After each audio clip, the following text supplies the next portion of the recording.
আমি বললাম, আগে আমার দুটো ফল খেয়ে নাও। আমার স্বামী যাওয়ার পর থেকে এই ফল কেউ খায়নি, কেউ ধরে দেখেনি। তুমি আগে ফল দুটো খেয়ে নাও, তারপর আমি তোমার ব্যাগ থেকে প্রসাদ বের করব। আমি জানি অনেক প্রসাদ জমে আছে, সেসব প্রসাদ আমি চাই। রাতের আধারে আমি কিভাবে প্রসাদ খেলাম তা ভোলা যাবে না। আমি অনুষ্কা, 28 বছর বয়সী এক সুন্দরী নবযুবতী, বিবাহিতা। আমার স্বামী রক্তিম আর 3 বছরের ছেলে অপুকে নিয়েই আমার সোনার সংসার। রক্তিম একটা প্রাইভেট ফার্মে উচ্চ পদেই চাকরি করে। আমার 3 জনের ভালোই চলতে থাকা এই সুখের সংসারে হঠাৎ একদিন একটা ঝড় উঠল। না না, আমাদের দুজনের মধ্যে কোনো ঝগড়া বা মনমালিন্য হয়নি। আসলে ওই ঝড়টা এসেছিল কোনো এক প্রত্যন্তর গ্রামে রক্তিমের বদলি হয়ে যাওয়ার ফলে। প্রথমে আমি ব্যাপারটা শুনে ভয়ে কেঁপে উঠেছিলাম এবং আমার ছেলেকে নিয়ে তার সাথে গ্রামে গিয়ে থাকতে চেয়েছিলাম। কিন্তু ওই প্রত্যন্তর গ্রামের পরিবেশে বাচ্চা নিয়ে থাকা মোটেই সম্ভব ছিল না। তাই চাকরি বাঁচানোর জন্য রক্তিমকে সেখানে একলাই চলে যেতে হয়েছিল। আমি বুঝতেই পারছিলাম না রক্তিমের সংজ্ঞা পেলে আমি থাকবই বা কিভাবে। কোনো বিবাহিতা নবযুবতীর ক্ষেত্রে দিনের পর দিন, রাতের পর রাত স্বামী ছাড়া থাকাটা যে কতটা কষ্টকর আমি সহজেই অনুমান করতে পারছিলাম। এবং এক রাত্রে আমি রক্তিমকে বলেই ফেলেছিলাম, রক্তিম, তুমি রাতের পর রাত আমার থেকে দূরে থাকলে আমি কিভাবে নিজেকে শান্ত রাখবো বলতে পারো? ভাবতে পারো তোমার যন্ত্রণা পেলে আমার গাছের ফল সব শুকিয়ে যাবে। রক্তিম হেসে ইয়ার্কি করে বলেছিল, অনুষ্কা, তুমি অত চিন্তা করো না, আমি তোমার জন্য অন্য কোনো বিকল্প ব্যবস্থা করেই ফেলবো, আর নিজের জন্যে ওই গ্রামেই কোনো বিকল্প বউ খুঁজে বের করব যে আমাকে সময় দেবে। কথাটা ওই সময় হাসির ছলে বলে থাকলেও রক্তিম আমার জন্য বাস্তবেই নতুন এক বৈচিত্র্যময় ব্যবস্থা করেছিল, যেটা আমি প্রথমে ভাবতেও পারিনি। একদিন রক্তিম অফিস থেকে ফিরে আমায় বলল, অনুষ্কা, আমি কাজের সুবাদে অন্য শহরে বদলি হয়ে গেলে বাড়িতে তোমার আর অপুর একলা থাকা মোটেই সুরক্ষিত হবে না। তাছাড়া একলা থাকলে তুমি রাত বেড়াতে কোনো প্রয়োজন পড়লে কারোর সাহায্য পাবে না। তাই আমি ভাবছি আমাদের বাড়িতে একটা পেইং গেস্ট রাখবো, যাতে সে সুবিধা অসুবিধায় আমার অনুপস্থিতিতে তোমার পাশে দাঁড়াতে পারে। আজই আমার এখানের অফিসে নতুন এক কর্মচারী কাজে জয়েন করেছে। ছেলেটির মাত্র 23 বছর বয়স। সে খুবই মেধাবী এবং এখনও অবিবাহিতা। সে এখানে থাকার জন্য বাসস্থান খুঁজছে। আমি ভাবছি তাকেই আমার বাড়িতে পেইং গেস্ট রাখব। ছেলেটি বয়স হিসাবে আমাদের দুজনের চেয়েই ছোট, তাই সে পেইং গেস্ট থেকে আমার অনুপস্থিতিতে তোমার ছোট ভাই হিসাবেও যে কোনো দরকারে তোমার পাশে থাকতে পারবে।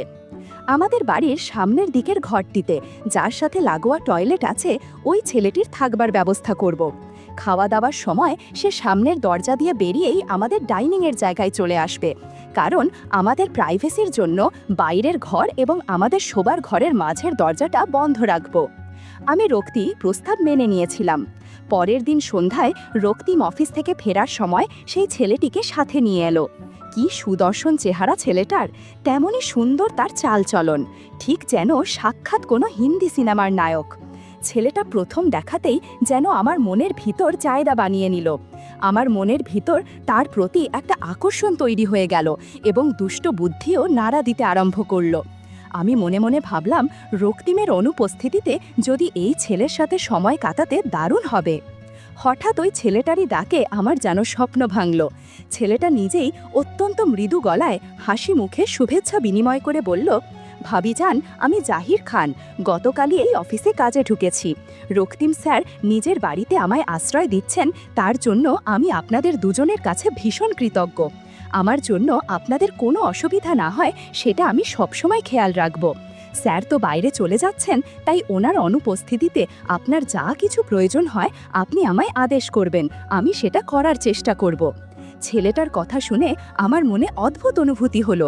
আরে, ছেলেটা তো তাহলে মুসলিম, ওর সাথে গল্প করলে মন্দ হবে না। ধ্যাত, আমি এসব কি ভাবছি, আমার নিজের ওপরে লজ্জা হলো। রক্তিম জাহিরকে উষ্ণ অভিনন্দন জানিয়ে বলল, জাহির, তুমি আমার আর অনুষ্কার চেয়ে বয়সে অনেক ছোট, তাই তোমায় তুমি করেই বলছি। তুমি কিছু মনে করছো না তো? তোমার যখন যা কিছু প্রয়োজন হবে তোমার ভাবিজানকে বলে চেয়ে নেবে। এসো, তোমায় আমি তোমার ঘর দেখিয়ে দিচ্ছি। তুমি একটু ফ্রেশ হয়ে নাও, তারপর আমরা একসাথে বসে চা খাবো। আর হ্যাঁ, তুমি যখন অনুষ্কাকে ভাবিজান বলে সম্বোধন করছো, তখন তাকে আর আমায় আপনি না বলে তুমি করেই বলবে। সেটা আমাদের দুজনেরই অনেক বেশি ভালো লাগবে। সে ঘরে ঢুকে কিছুক্ষণের মধ্যেই নিজের সব জিনিসপত্র সুন্দরভাবে গুছিয়ে পোশাক পাল্টে নিয়ে ডাইনিং টেবিলে এসে বলল, ভাবিজান চা দাও। তখন জাহিরের পরনে ছিল পায়জামা এবং হাতকাটা পাতলা পাঞ্জাবি। আমি পরেছিলাম হাতাকাটা ব্লাউজ আর একটা শাড়ি। জাহির আসার সাথে সাথেই আমার 3 বছর বয়সী ছেলের সাথে ভাব জমিয়ে ফেলল এবং তার সাথে খেলা শুরু করে দিল। রাত্রি ভোজনের পর জাহির আমাদের দুজনকে শুভরাত্রি জানিয়ে নিজের ঘরে চলে গেল। 2-1 দিনের মধ্যেই জাহির আমাদের সাথে ভীষণভাবে মিশে গেল। তাও রক্তিমের সামনে আমি জাহিরের সাথে যথেষ্টই দূরত্ব বজায় রাখতাম। খুব শীঘ্রই রক্তিমের স্থানীয় অফিস ছেড়ে নতুন জায়গায় বদলি হওয়ার সময় চলে এলো এবং একদিন সে আমাকে আর অপুকে ছেড়ে গ্রামে চলে যেতে বাধ্য হলো। কয়েকদিন আমার খুবই মন খারাপ লাগছিল, কিন্তু আস্তে আস্তে সময়ের সাথে আমি রক্তিমের অনুপস্থিতি সইয়ে উঠতে লাগলাম। রক্তিম চলে যাবার পর জাহির আর আমার মধ্যে বন্ধুত্ব আর ভরসা আরও অনেক বেশি বেড়ে গেল। জাহির অপুর খেলার সাথী হয়ে যাবার সাথে বাড়ির কাজেও আমাকে খুব সাহায্য করতে লাগলো। কিন্তু প্রতি রাতে বিছানায় শুইতে গেলেই আমার কেমন যেন মনে হতো, শুধু এপাশ ওপাশ করে ছটপাট করতাম। সেদিন সন্ধে থেকেই ঝিরঝির করে বৃষ্টি হয়ে চলেছিল। বৃষ্টির টুপটাক শব্দ পরিবেশটাকে যেন অনেক বেশি রোম্যান্টিক করে তুলছিল। জাহির আমায় বলল, ভাবিজান তুমি কেমন যেন মনমরা হয়ে আছো, ভাইজান জানতে পারলে কিন্তু আমার ওপর ভীষণ রাগ করবে। শোনো, আজ রান্নার ছুটি, আজ আমরা 3 জনে একটা সিনেমা দেখব, তারপর একটা ভালো রেস্টুরেন্টে ডিনার করব। আজ কিন্তু সব খরচ আমার, তুমি কোথাও কোনো টাকা দেবে না। আমারও এই পরিবেশে বাড়িতে থাকতে আর যেন ভালো লাগছিল না। তাই আমি জাহিরের প্রস্তাবে রাজি হয়ে ছেলেকে তৈরি করে নিজের পোশাক পাল্টে নিয়ে বেরোনোর জন্য তৈরি হয়ে গেলাম। সেদিন আমার পরনে ছিল জিন্সের প্যান্ট এবং টি শার্ট, যেটা সাধারণত আমি রক্তিমের সাথে বেড়াতে যাবার সময় পরতাম। এই পোশাকে আমাকে খুব মানায়, ওড়না পরি না বলে বেশি আকর্ষণীয় লাগে। জাহির আমার দিকে এক পলক তাকিয়ে মুচকি হেসে বলল, ওয়াও, কি ড্রেস দিয়েছো ভাবিজান, তোমায় তো একদম 20 বছরের নবযুবতী মনে হচ্ছে। আমি লজ্জা পেয়ে বললাম, আচ্ছা, ভাবিজানের রূপের অনেক গুণগান করেছো, এবার বাড়ি থেকে বের হও, তা না হলে সিনেমা আরম্ভ হয়ে যাবে। আমরা 3 জনে মিলে একটা ক্যাবে সিনেমা হলে পৌঁছালাম। তখনও বেশ ঝিরঝির করে বৃষ্টি পড়ছিল। সিনেমা হলে আমি এবং জাহির পাশাপাশি বসলাম এবং আমার অন্য পাশে অপু বসেছিল। সিনেমা শুরু হবার পর হল পুরো অন্ধকার ছিল। এ সময় জহিরের হাতের সাথে আমার হাতের স্পর্শ লাগছিল। বারবার মনে হচ্ছিল জহিরকে কাছে টেনে নেই, কিন্তু ভদ্রতার খাতিরে তা বলতে পারছিলাম না। সিনেমার শেষে আমরা 3 জনে একটা দামি রেস্টুরেন্টে ডিনার সারলাম। জাহির আমার প্লেটে এতটাই খাবার তুলে দিয়েছিল যে আমি শেষ করতেই পারছিলাম না। আমার অবস্থা দেখে জাহির বলল, ভাবিজান একদম জোর করে খাবে না, তুমি একদম চিন্তা করো না, আমি তোমার সমস্ত অবশিষ্ট খাবার খেয়ে নিচ্ছি। আমি সাথেই বাধা দিয়ে বললাম, না না জাহির, সেটা হয় না, তুমি কেন আমার এটো খাবার খাবে? প্রত্যুত্তরে জাহির মুচকি হেসে বলল, কেন ভাবিজান, দেওর কেন তার আদরি ভাবিজানোর প্রসাদ খেতে পারে না? আমি নিশ্চয়ই আমার সুন্দরী ভাবিজানের প্রসাদ খাবো। এই বলে জাহির জোর করে আমার এটো প্লেট থেকে কাবাবের উচ্ছিষ্ট অংশটা তুলে খেয়ে ফেলল। জাহির আমার উদ্দেশ্যে 2টো বিশেষণ ব্যবহার করেছিল, আদুরি আর সুন্দরী। এই 2টো শব্দ তার মুখ থেকে কি অজান্তেই বেরিয়েছিল, নাকি সে কোনো ইঙ্গিত দিয়েছিল? জাহিরের এই সম্বোধন দুটি আমার মনটাকে অস্বস্তিতে ফেলে দিচ্ছিল। ডিনারের শেষে ক্যাব ভাড়া করে আমরা 3 জনে বাড়ি ফিরে এলাম এবং নিজেদের ঘরে ঢুকে গেলাম। তখনও বেশ ঝমঝমিয়ে বৃষ্টি পড়ছিল, তার ফলে কেমন যেন একটা তামের পরিবেশ সৃষ্টি হয়েছে। আমার পাশেই আমার ছোট্ট অপু ক্লান্ত হয়ে গভীর ঘুম দিচ্ছিল, অথচ আমার চোখে ঘুম চলে গেছিল এবং মনের মধ্যে 2টো শব্দ, আদুরি আর সুন্দরী, বারবার নাড়া দিচ্ছিল। আমি আমার আর জাহিরের ঘরের মাঝের বন্ধ দরজাটার দিকে তাকালাম। এই দরজাটার ওপারেই জাহির আছে। ভাবলাম জহির কি করছে একটু দেখা দরকার। তখন আমার পরনে ছিল নাইটি।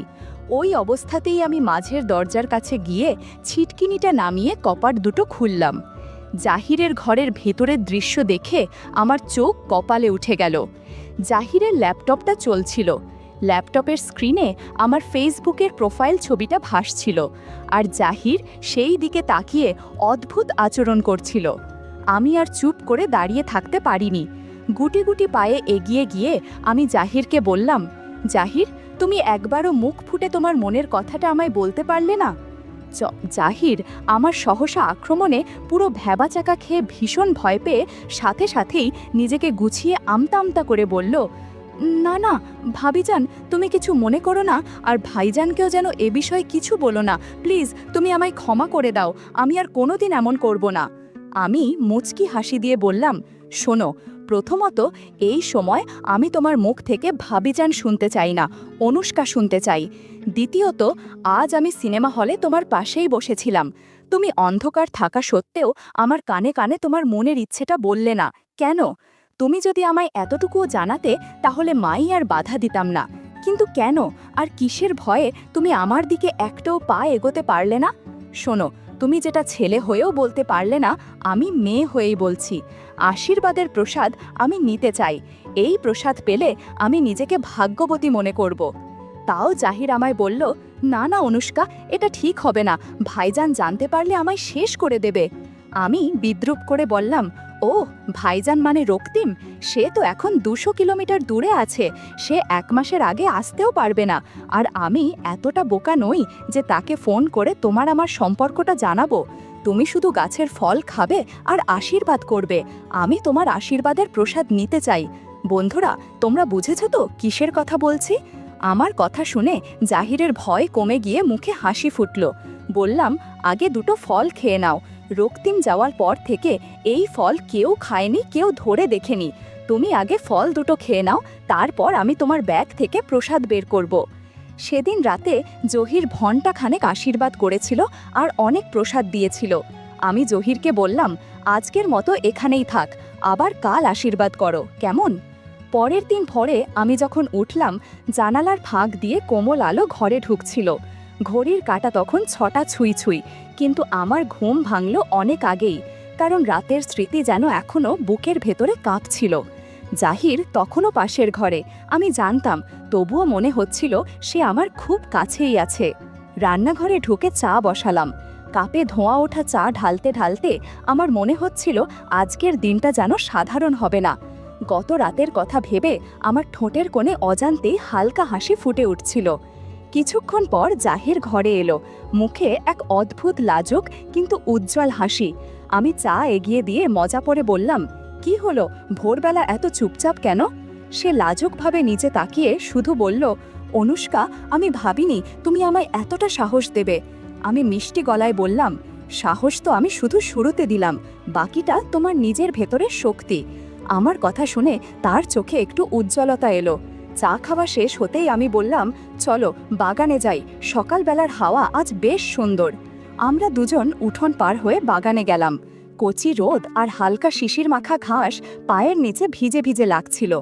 আমি একটা আম গাছের নিচে দাঁড়িয়ে হঠাৎ বললাম, জাহির, জানো তো, কাল রাতের মতো মুহূর্ত বারবার আসে না, কিন্তু যদি তুমি চাও আমরা প্রতিদিন একটু একটু করে সেই অনুভূতিটা বাঁচিয়ে রাখতে পারি। জাহির একটু কাছে এসে দাঁড়ালো, তার চোখে আবার সেই দ্বিধা দেখা দিল। আমি মৃদু হেসে বললাম, আবার ভয় পাচ্ছ? ভয় পেও না, আমি আছি। তারপর আমি একটা আম ছিঁড়ে এনে তার হাতে দিলাম। বললাম, দেখো, এই ফলের মতো জীবনটা মিষ্টি হতে পারে যদি আমরা চাই। জাহির আমটা হাতে নিয়ে আমার চোখে তাকালো, আর সেই মুহূর্তে তার ভেতরের বাঁধন যেন খুলে গেল। আমরা দুজনেই গাছের ছায়ায় বসে গেলাম। হাওয়া বইছিল, চারপাশে শুধু পাখির ডাক আর আমাদের দুজনের নিঃশ্বাসের শব্দ। আমি তার কাঁধে মাথা রাখলাম, সে ধীরে ধীরে আমার হাতটা ধরল।